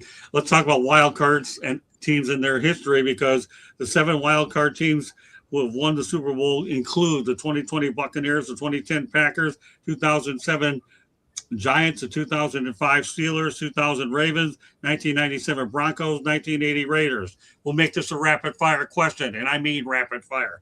Marvin, do you see which wild card team you think that's left in the tournament emerges as a possible Super Bowl winner? Buffalo Bills. Okay. Yeah. Candy? The same, Buffalo. Mel? Buffalo. Tommy, Buffalo. Steven? I've already said it. It's my Super Bowl pick: the 49ers and the Buffalo Bills. Well, all right, so you put two of them in there. Okay, what's one? Never mind. I'll say the Buffalo Bills. Next topic. Okay, Todd Bowles on returning. Let's talk about Todd Bowles for a moment. On returning his job, he said, "I've earned the chance. I've won 3 straight division titles, so that says a lot as far as I'm concerned." All right, we know he's made some wholesale changes, so let's go over this, Marvin. I know we've talked about it before. All right, Todd Bowles is under fire because of staff changes. He's got the third. He's got one more shot. Do you think he lasts beyond this year if he struggles? If he struggles, probably not, considering, the moves that he was forced to make by ownership. The reality is this, though. He has a quarterback. I believe in Baker. I think Baker, when healthy, when his weapons are healthy, I think he's a difference maker. I think Baker's a hell of a player. And if they can stay healthy, especially on offense, then I don't think that Todd Bowles will have any issues keeping his job next year. Candy? Yeah, I think Tampa Bay has to do well next year. If they don't do well, he's gone. You better make some great hires, because now he only has himself to blame. You can't scapegoat the rest of the coaching staff. Todd, you're in trouble. You better get the hires right. Okay, Mel? Yeah, I mean, obviously, would they get rid of the offensive coordinator? Is that what they did? That and a lot more. But they got a new offensive coordinator, right? Because their offensive coordinator is the head coach at Jacksonville. So, it takes some time for these things to work out. I've never, I like Todd Bowles. I'm all for, guys getting an opportunity to get to get a head coaching position. I'm glad he got a second bite at the apple. The Jets was a difficult deal for him. I don't know how good of a head coach he is. I'm just put it out there like that. I don't know how good of a head coach he is. He might be just a much better offensive coordinator than he is a head coach. So, yeah, I think he is on the hot seat. I think his seat is very warm. Tommy? I think it says a lot about Tampa Bay that they trusted him to give him another year. He was the defensive coordinator when they won a Super Bowl. Bruce Arians wanted him to be the head coach. Right. Maybe he still has to prove himself, but Tampa Bay is they have a certain amount of trust in him, and they're standing by him. And he certainly deserved to come back. They had a lot of injuries too, didn't they? I mean, it was they started out fast, and then I think a lot of injuries contributed to their going downhill. But he definitely deserved another year. Steven? Hot seat is definitely simmering down there in Tampa Bay. I mean, multiple years losing coordinators. It's rough. And yes, there was multiple injuries. I still think that their problem really isn't on offense. I think they have a decent offense. They got one of the best young right tackles in football down there. I think they really need to address the defensive side of the ball and get some players. They are another one that fell victim to the Haason Reddick freight train there and got absolutely nothing back for it. I barely think he had a handful of sacks this season. So, not getting that edge rush production kind of hurt them. So, I mean, I think it's probably one of the things I would look to them fill through either free agency or the draft this year. But yeah, he deserved to come back and at least get one more crack on it. But they need help on defense. They need to stay healthy on offense, and they need to continue to get in the playoffs. Having the division stolen from you the back half of the year when they were basically on top of it, and just having heartbreak after heartbreak, and then having the Carolina Panthers steal the division out from underneath them the last game of the season, where it was out of their control. They won their last game, so. Yeah, he has to get it right or he's done. Okay, let's continue on. Indiana's Rose Bowl win over Alabama drew 23.9 million viewers. It's the most watched game of the 12-team college football era. Some quick thoughts about that one, Marvin. Man, Indiana is a historic team right now. I think they're going to finish the job. What they did against Alabama, just first of all, it lets us know, again, this is not Nick Saban's Alabama. This is a whole new Alabama situation. But even with that, man, Indiana is on fire. offense, defense, quarterback. Man, they look so good out there. It reminds me of an all-time team. You think of 2004 USC, 2001 UM. I mean, they are dominating teams and beating teams like that. And they did Alabama the same way. They treated Alabama like they were, Milwaukee State University or something like that. As if it wasn't Bama.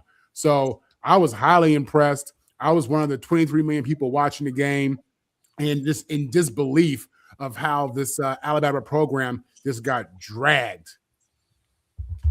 Candy.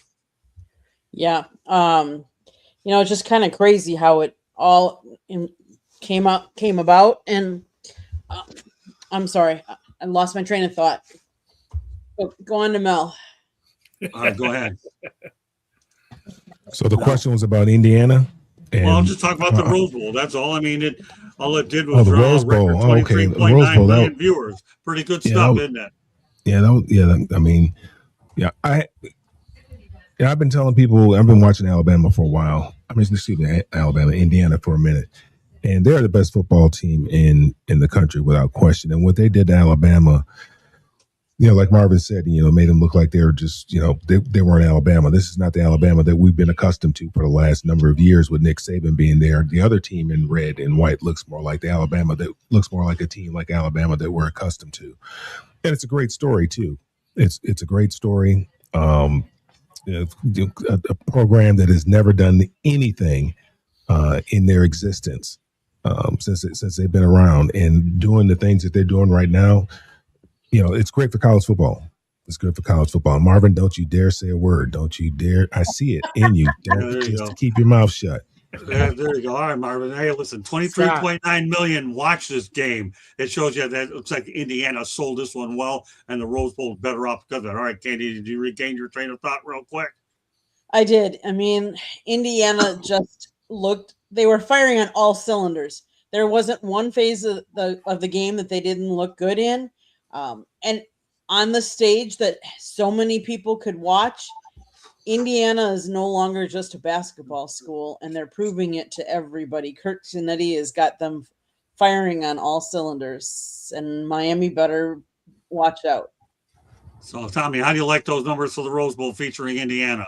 Well, the Rose Bowl has historically been the most watched game of the season in college football. It's always been that way. And but what's upside down about the way college football is played now is Indiana had to win the Rose Bowl to get into the Peach Bowl. That's backwards. That's funny. The Rose Bowl should be the national championship game.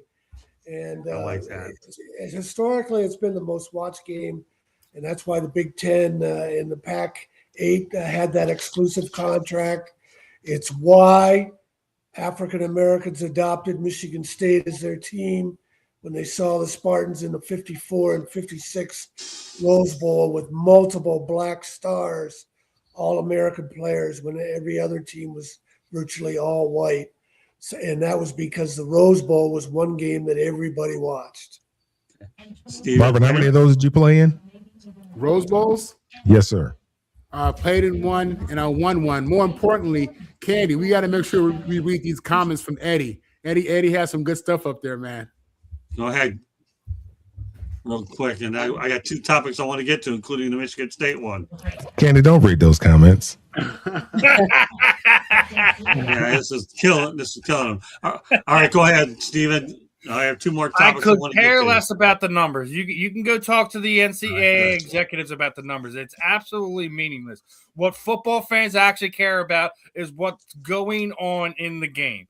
And I totally agree with Tom. They got it backwards. The Rose Bowl should be the NCAA playoff championship game. It has been for the longest time. It's why it's one of the most watched events that we have in college football. Stop playing around. It's the granddaddy of them all.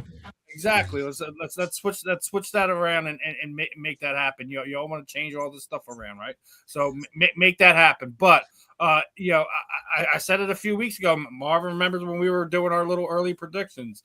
I had Indiana. I had Miami. I got my wish for the championship game. Indiana needs to win this. I love the Miami Hurricanes. Indiana's the story of NCAA football this year. I want to see them get that national championship. We'll see if that comes to fruition on the 19th. But it's we're getting down to the end of it here, and I think the college football tournament paid off this year. May have not gotten all the teams we wanted to in, or all the popular teams got their chances in, but I think when you look at it as a whole, I think it was a winning formula this year. Okay, well, let's talk about one of the other participants. Miami Hurricanes are one of two programs to make both a Final Four and college football playoffs and a Final Four recently. This is a rapid fire one. Marv, what are your thoughts about the Hurricanes' overall athletic program getting to two Final Fours in a short period of time? Yeah, I mean, listen, UM is I guess at this point you could say that the U is almost back, but they've had great teams without question. They recruit out of the great state of Florida, which has a ton of NFL talent and just this great talent as a whole across all the sports. It doesn't surprise me at all that these kids are going to a school like UM, and UM's having the success that they're having with the Final Fours. Candy? I think part of their success not only is the coaching, but it's also a testament to the players that are coming back and supporting the program as well. Because I think that speaks volumes to these young kids seeing the Michael Irvin on the field and some of the other NFL previous players for the U. So I think that matters too. And they have a lot of NFL players that played in the NFL. That matters as well. Well, what about the basketball team, Candy? By the way, before you get to that, legendary NBA player Rick Barry played for the Miami Hurricanes back in the day. How do you like that? So go ahead, Candy. Of course. I mean, it's a testament that Miami is good in multiple sports. You don't see that in a lot of the other colleges that have good programs. But, I haven't seen a lot of Miami basketball. I've seen more of the football side of things. Well, I haven't seen much of them either. All I just know is that two Final Fours in a few years' time for basketball and football is impressive, let alone that they have a great baseball program. All right, Mel, one more topic after this.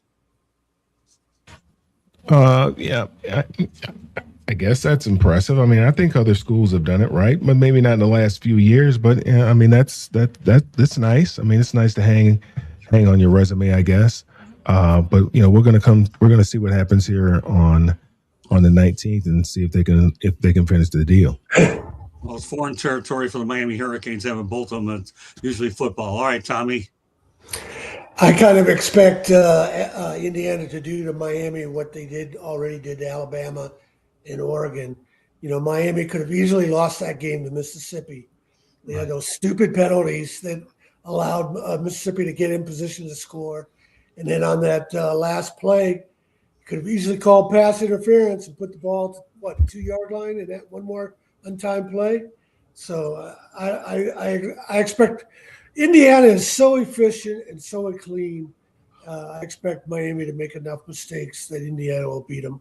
And what about the basketball program? You surprised, or Jim Larinaga has done a good job, and Lucas. It's one of the great basketball stories of all time. Miami has never been a strong basketball program. So, yeah, it was great.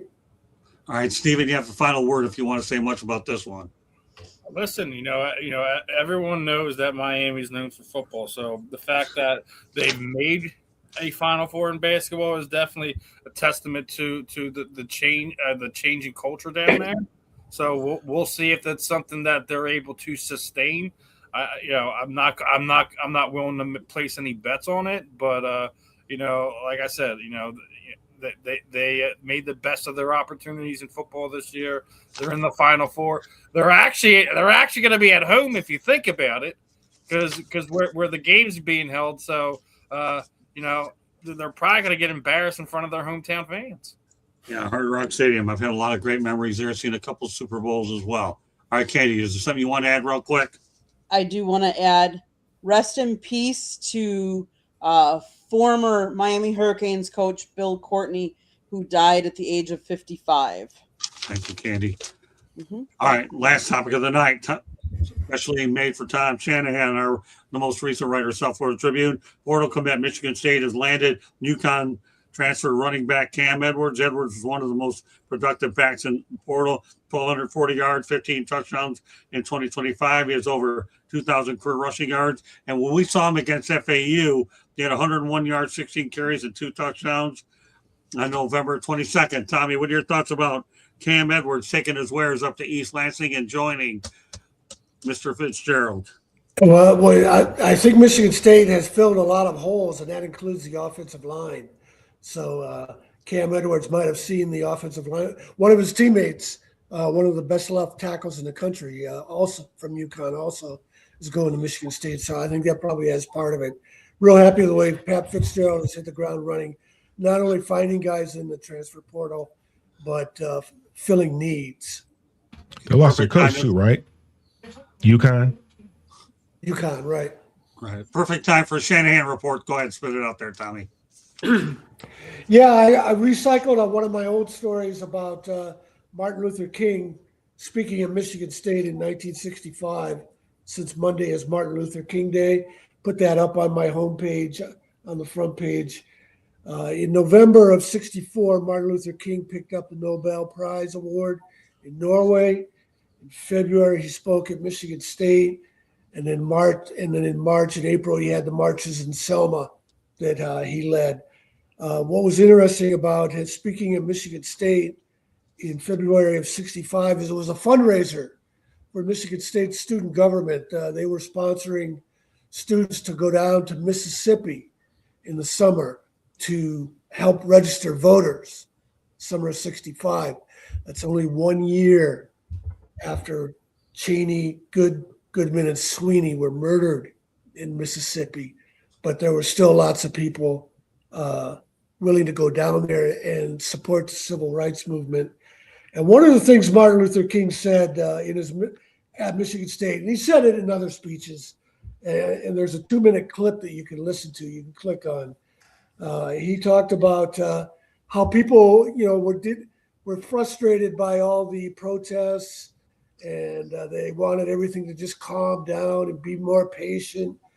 And Martin Luther King said, we've been waiting 100 years since the Civil War. He said, time is neutral. The time is always right to do right. And he said, it's at some point, it's not only just the bad people who bombed churches in Alabama and the South who had to repent, but the appalling silence of good people who did nothing while all this was going on. Black people were being lynched, having their homes and churches bombed. And one of those silent people was Bear Bryant, one of the most powerful voices in the South.